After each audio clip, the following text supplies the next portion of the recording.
दोस्तों, अस्सलाम वालेकुम। अगर आज की रेसिपी आपको अच्छी लगे तो प्लीज़ मेरे चैनल काज़मा कुक विद जोश को लाइक करें, शेयर करें और सब्सक्राइब करना ना भूलें। बिस्मिल्लाहिर्रहमानिर्रहीम। तो चलिए रेसिपी स्टार्ट करते हैं। आज हम बनाते हैं क्रिस्पी मटन रेसिपी। तो इसके लिए हमने बोन के साथ देखिए मटन लिया है। ये हमारा 750 ग्राम मटन है। ये बनाने में बहुत ही इजी है और खाने में बहुत ही टेस्टी, बहुत ही यम्मी। तो एक बार ज़रूर ट्राई करें, इंशाल्लाह इस बकरीद ये आपको बहुत पसंद आएगा। तो चलिए रेसिपी स्टार्ट करते हैं। तो देखिए हमने मटन को अच्छे से वॉश करके इसका सारा पानी निकाल लिया है और एक कुकर में डालते हैं और इसमें 2 टेबलस्पून हम इसमें लहसुन का पेस्ट डालते हैं। देखिए 1 से 1.5 इंच हमारा अदरक है, उसे भी हमने चॉप कर लिया है। और देखें एक हमने मीडियम साइज़ का प्याज लिया है, उसे भी धोकर अच्छे से चॉप्ड कर लेते हैं। क्योंकि प्याज इसमें डलेगा तो इसका टेस्ट थोड़ा बढ़िया आता है। अगर आपको नहीं पसंद तो आप स्किप भी कर सकते हैं। अब हाफ़ टेबल स्पून इसमें हम काली मिर्च डालते हैं, यानी ब्लैक पेपर, और हाफ़ टेबल स्पून इसमें कुटी हुई मिर्च डालते हैं। हाफ़ टेबल स्पून इसमें हम नमक डालते हैं, स्वाद के अनुसार आप डाल सकते हैं। और आधा कप हम पानी डालते हैं, आप चाहें तो इससे थोड़ा कम भी डाल सकते हैं। अब इसे अच्छे से मिक्स कर कर हम इसका लिड लगा लेते हैं और गैस पे इसको हम चढ़ाकर 4 सीटी तक देते हैं फुल फ्लेम पर। और उसके बाद गैस का फ्लेम हम लो करके इसे हम 20 मिनट तक पकाते हैं। देखें 20 मिनट हो चुका है। ये मटन हमारा लगभग 90% पक चुका है। देखें 10% बाकी है। अब इसका हम पानी थोड़ा सुखा लेते हैं, चूँकि इसमें थोड़ा ग्रेवी आ गया है प्याज और लहसुन का।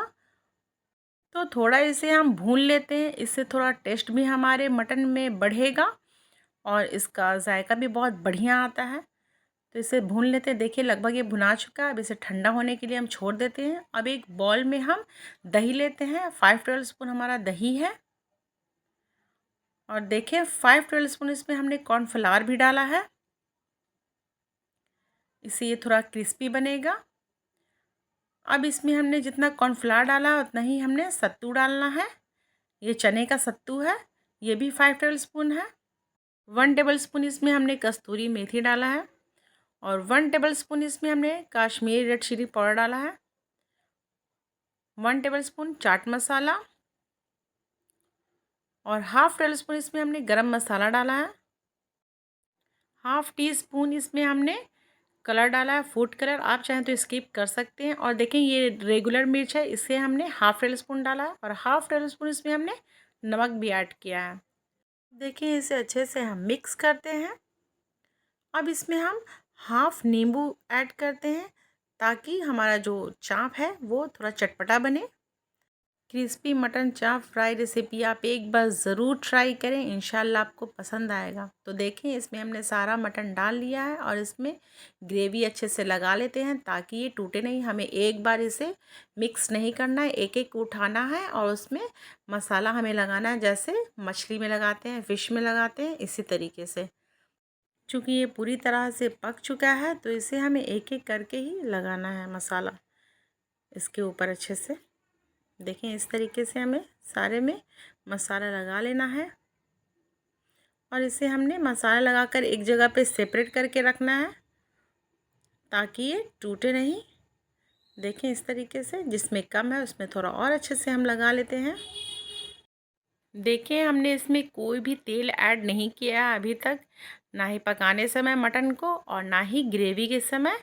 तो ये हमारा मटन का ही ऑयल है, तेल है, हमने अलग से कुछ ऐड नहीं किया। देखिए पूरा बन चुका है। अब इसे चलते हैं फ्राई करते हैं। देखिए इसे हमने डीप फ्राई करना है तो इसके लिए हमने 400 ग्राम तेल लिया है। अब इसे थोड़ा गर्म होने देते हैं। देखिए तेल हमारा गर्म हो चुका है। अब एक एक करके इसमें हम डालते हैं।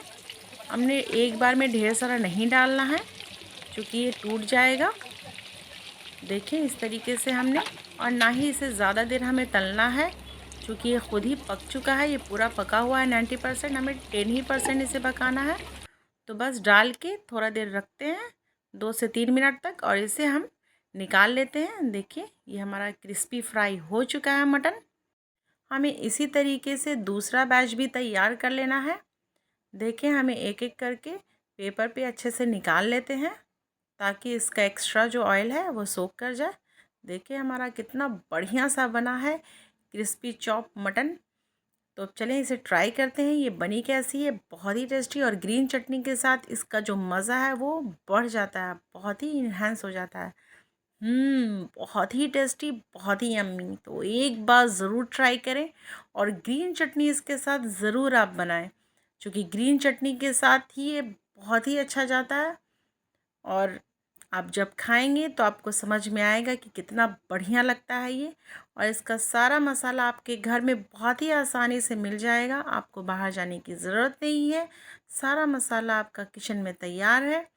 तो आप निकालें और बनाएं, खुद भी खाएं, अपने पूरी फैमिली को खिलाएं, अपने दोस्तों को खिलाएं। इस बकरीद तो इंशाल्लाह ज़रूर ट्राई करें। और अच्छी लगी हो मेरी रेसिपी तो थम्स अप दें। कमेंट में ज़रूर बताएं कि आज की रेसिपी आप लोगों को कैसी लगी है। और दूसरे लोगों को भी मेरी रेसिपी शेयर ज़रूर करें ताकि वो भी मेरी रेसिपी पसंद करें। अगर अभी तक आपने मेरा चैनल सब्सक्राइब नहीं किया है, चूँकि हमें मालूम है कि आप लोग सिर्फ मेरा वीडियो देखते हैं, सब्सक्राइब नहीं करते हैं, तो प्लीज़ मेरे चैनल को सब्सक्राइब करें। ये बिल्कुल फ्री है। और सब्सक्राइब करें तो बेल आइकॉन आता है, उसे ज़रूर प्रेस करें। इससे मेरी आने वाली वीडियो आप तक सबसे पहले पहुंचेगी। इंशाल्लाह अगली वीडियो में फिर आपसे मुलाकात होगी एक अच्छी सी रेसिपी के साथ।